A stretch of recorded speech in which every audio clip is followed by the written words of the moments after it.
Bonjour, bonjour, c'est Marina. Vous êtes sur le podcast Des yeux pour voir, des oreilles pour entendre.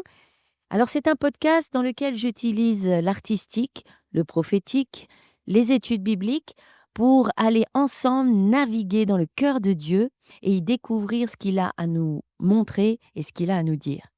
Allez, c'est parti. Alors aujourd'hui, nous allons parler de la repentance. Un mot particulier qui est le mot repentance. Pas toujours apprécié à sa juste valeur. C'est un mot peu séducteur, faut l'avouer. On n'aime pas trop parler de repentance. Alors pour ma part, j'entendais des fois dans des films: «Repentez-vous, repentez-vous» et notamment, une fois je regardais, le dessin animé Tintin et l'étoile mystérieuse et il y avait un vieux monsieur complètement fou qui avait une pancarte et qui criait que partout: «Repentez-vous, repentez-vous car la fin du monde est proche». Alors c'est vrai qu'on n'a pas une idée réellement super de ce que c'est que la repentance, mais c'est quelque chose de tellement important dans notre vie de croyant. Alors c'est ce qu'on va aller découvrir aujourd'hui. Pour ça, je vais vous partager une vision que j'ai reçue il y a quelque temps. C'était au tout début que je comprenais ce que c'était que la vie de l'esprit. À ce moment-là, j'ai compris que le Seigneur pouvait nous parler avec des images, des visions, des songes, et ça nous aidait à comprendre certains principes bibliques, comprendre comment il fonctionnait et le comprendre lui. Alors, je vais vous partager cette vision parce qu'elle m'a aidée à comprendre ce qu'était la repentance et aussi pourquoi on parlait tant du sang de Jésus. Donc voilà, si ça m'a aidée, j'espère que ça vous aidera aussi, c'est pourquoi je vous partage cette vision. Alors, dans cette vision, j'étais dans une grande salle, dans une immense salle, c'était la salle d'un palais et au bout de la salle, je voyais un immense trône, je voyais plutôt le bas d'un immense trône et puis là, je voyais 2 paires de jambes et 2 paires de pieds et j'ai compris que c'était bien sûr le Père et le Fils assis sur le trône. À l'autre bout de la salle, d'un seul coup est rentrée une personne. Elle est arrivée en courant, a traversé la salle en courant et s'est jetée littéralement au pied du trône. Elle s'est mise à genoux, face contre terre, et elle a positionné ses bras au-dessus de sa tête, comme pour cacher sa honte, se cacher en dessous ses bras. Là, d'un seul coup, une goutte de sang assez épaisse est tombée du ciel et est venue entourer et envelopper la personne de telle manière à ce que je voyais même plus la couleur de son pull. Et puis, cette goutte de sang, elle a commencé à traverser littéralement le corps de la personne, comme un scanner, tout en plaquant au fur et à mesure les impuretés vers le bas, vers le sol, jusqu'à ce que ça devienne une énorme flaque remplie d'impuretés en dessous de la personne, qui a été d'un seul coup absorbée par le sol du palais. Au fur et à mesure que le sang traversait le corps de la personne, son corps devenait différent. Il est devenu comme un hologramme et le squelette de la personne, il était comme du cristal. C'était vraiment, très brillant, plein de lumière et plein d'éclat et je pouvais comprendre qu'on ne pouvait pas tâcher la texture de ce nouveau corps. Une fois que ça s'est passé, la personne, elle a pu se relever et elle était libre, libre dans son cœur. Elle était heureuse et il y avait un sentiment de joie dans toute la salle. Et j'ai vu, la main du Père se tendre vers elle. Il s'est penché comme ça et sa main était tendue vers la personne et elle a commencé à parler, à parler, à parler. Elle expliquait toute sa vie, elle expliquait plein de choses et il y avait vraiment un sentiment d'immense joie et aussi, il y avait un sentiment de satisfaction qui venait du Père et du Fils et il y avait un sentiment d'accomplissement et aussi un sentiment d'une immense tendresse. C'était tellement beau et moi-même, j'étais vraiment dans une grande joie d'avoir pu voir ce que j'ai vu. Donc pour démarrer cette étude sur la repentance, on va démarrer avec ce verset dans Actes chapitre 3, verset 19. Repentez-vous donc et convertissez-vous pour que vos péchés soient effacés, afin que des temps de rafraîchissement viennent de la part du Seigneur. Alors péché, c'est le mot chata'a en hébreu et c'est aussi le mot harmatia en grec. Littéralement, shata'a veut dire manquer le but, avec une notion de culpabilité. Et amartia veut dire ce qui est mal, ou aussi violation de la loi divine en pensée ou en acte. Qui pense que c'est facile de pécher? Rien qu'une pensée en dehors du cœur de Dieu, et ça y est, on a péché. Donc, maintenant, le mot repentance dans ce texte, c'est le mot grec métanoïa, ce qui veut dire changement de mentalité ou d'intention. Elle s'accompagne d'un sentiment de tristesse pour ses péchés et d'une douleur d'avoir offensé Dieu. Le mot convertir, lui, dans le texte, c'est le mot épistrépho, qui veut dire se tourner vers, ou plutôt se retourner vers. Revenir à quoi? Être ramené à l'amour de Dieu, à l'obéissance, être ramené à la sagesse et à la justice de Dieu. Donc nous pouvons voir qu'il y a un lien direct entre la conversion et la repentance.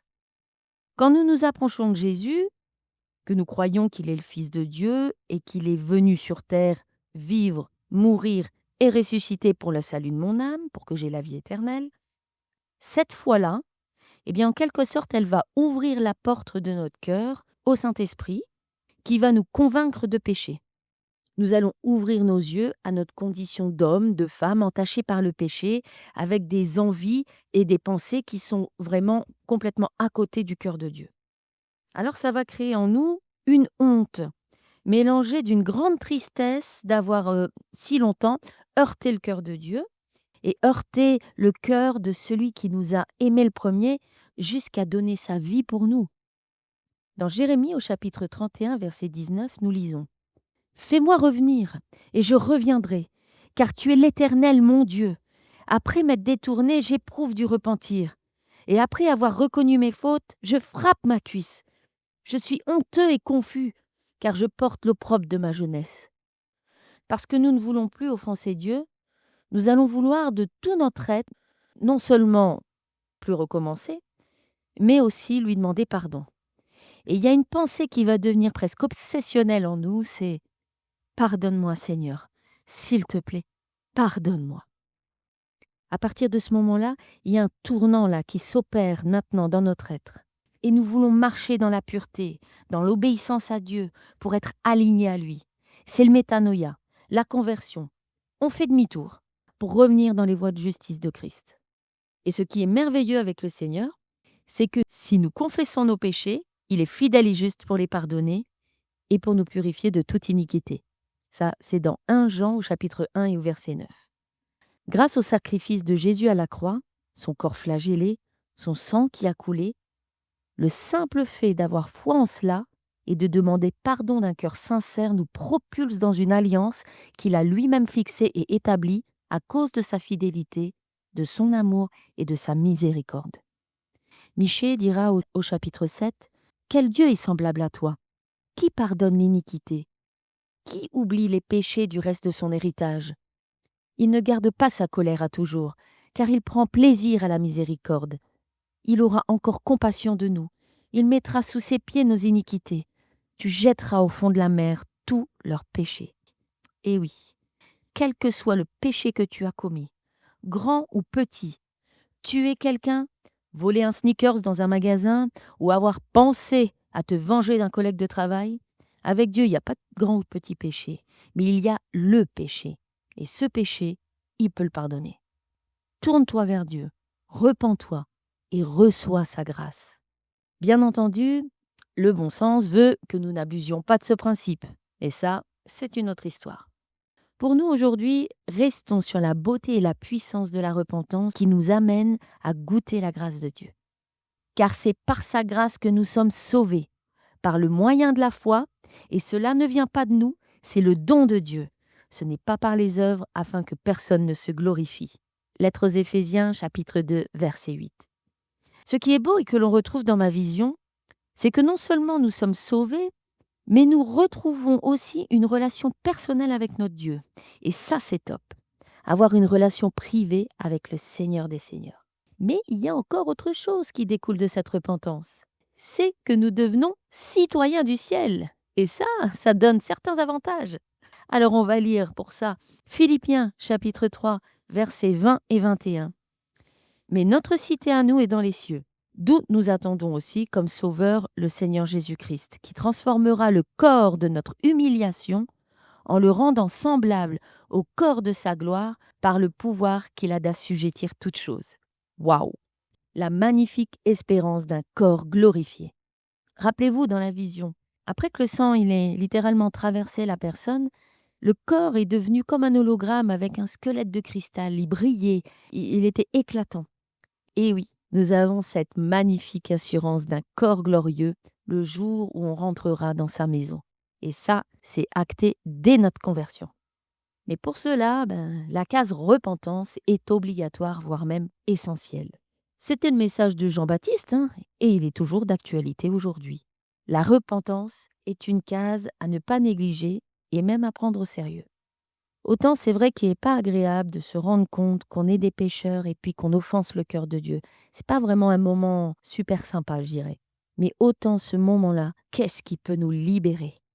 Alors, si tu comprends que tu as besoin de Jésus dans ta vie et que tu as besoin qu'il te pardonne de tes fautes, répète après moi cette prière de repentance. Seigneur, je crois en toi. Je crois en toi, notre Père. Je crois que Jésus est ton Fils et qu'il est venu sur cette terre mourir et ressusciter à la croix pour mon salut et pour me racheter de mes péchés. Pardonne-moi, Seigneur. Pardonne-moi. Je te donne ma vie. Viens en être maintenant le Sauveur, le Maître et le Seigneur. Amen. Voilà, si tu as fait cette prière, Dieu dit, je frappe à la porte de ton cœur. Si tu ouvres la porte, je rentrerai et je souperai avec toi. À partir de maintenant, vous allez commencer une nouvelle vie de relation entre toi et le Seigneur. Et pour nous qui sommes déjà passés par ce chemin de repentance, ne pensons pas que le job il est fait et puis voilà quoi. Travaillons à notre salut. Remettons-nous régulièrement en question. Il est si facile de pécher. Tant que nous sommes sur cette terre, on n'est pas parfait. C'est pour cela que ça a du bon de se remettre en question et de se remettre devant Dieu en lui disant « Seigneur, sonde mon cœur pour voir si je ne suis pas sur une mauvaise voie. » Allez, je vous laisse avec papa. En attendant, soyez bénis et n'oubliez pas, croyons à ce qu'on croit pour vivre pleinement l'Évangile. Allez, ciao, bye.